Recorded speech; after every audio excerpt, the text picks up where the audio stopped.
চলতি মাসের শুরুতে স্পেনের সুপ্রিম কোর্ট এক যুগান্তকারী রায় দেয়। রায়টি ছিল স্পষ্ট, সমুদ্রপথে স্পেনে চেষ্টাকালে আটক অভিবাসীদের সরাসরি মরক্কোয় ফেরত পাঠানো যাবে না, সাধারণ আইনি প্রক্রিয়া অনুসরণ করতে হবে। এই একটি রায় যেন আগুনে ঘি ঢেলে দিল। মাত্র কয়েক সপ্তাহের মধ্যেই সুপ্রিম কোর্টের সেই রায়ের খবর মরক্কোর সামাজিক মাধ্যমে দাবানলের মতো ছড়িয়ে পড়ে। মানব পাচারকারী চক্রগুলো এটিকে তাদের সুবিধা মতো ব্যাখ্যা করে প্রচার শুরু করে। এখন সাঁতরে গেলে আর ফেরত পাঠাবে না, ইউরোপের দরজা খুলে গেছে। আর তারপরই যা ঘটল তা ইউরোপের আধুনিক ইতিহাসে নজিরবিহীন। মাত্র ২৪ ঘন্টার মধ্যে প্রায় ৪৯ থেকে ৬০ হাজার মানুষ সেউতায় ঢুকে পড়ে। সীমান্তে শুধু মানুষ আর মানুষ, কেউ সাঁতরে সমুদ্র পার হচ্ছে, কেউ ভাসমান টিউব ধরে, কেউ কাঁটাতার টপকাচ্ছে, অনেকে সন্তানকে বুকে নিয়ে মৃত্যুর ঝুঁকি নিয়ে ছুটছে।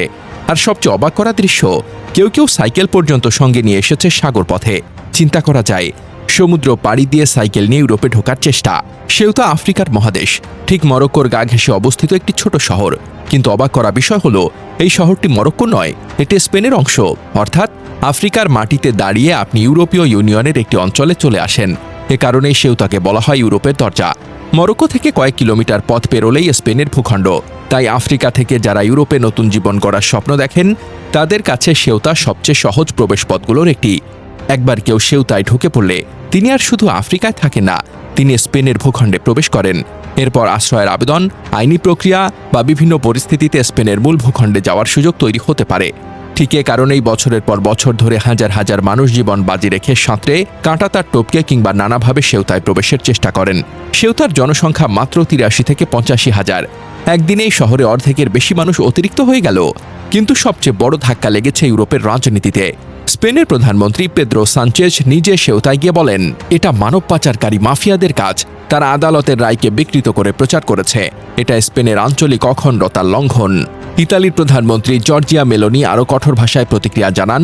তিনি বলেন, আমরা সীমান্ত রক্ষায় যে কোনো অসাধারণ ব্যবস্থা নিতে প্রস্তুত, এমনকি স্পেনের সঙ্গে সেনজেন চুক্তি স্থগিত করাও। ইউরোপীয় কমিশনের প্রেসিডেন্ট উরসুল ভন ডের লাইন বলেন, সেউতা থেকে আসা ছবিগুলো অগ্রহণযোগ্য। কেউ আমাদের ইউনিয়নের নিয়ম না মেনে প্রবেশ করতে পারে না। বিপজ্জনক ক্রসিং বন্ধ করতে হবে, মানব পাচারকারী চক্রকে ভেঙে দিতে হবে। ফ্রান্স সীমান্তে তল্লাশি বাড়িয়েছে। আমেরিকার হোয়াইট হাউসও স্পেনের নীতিকে দুর্বল বলে সমালোচনা করেছে।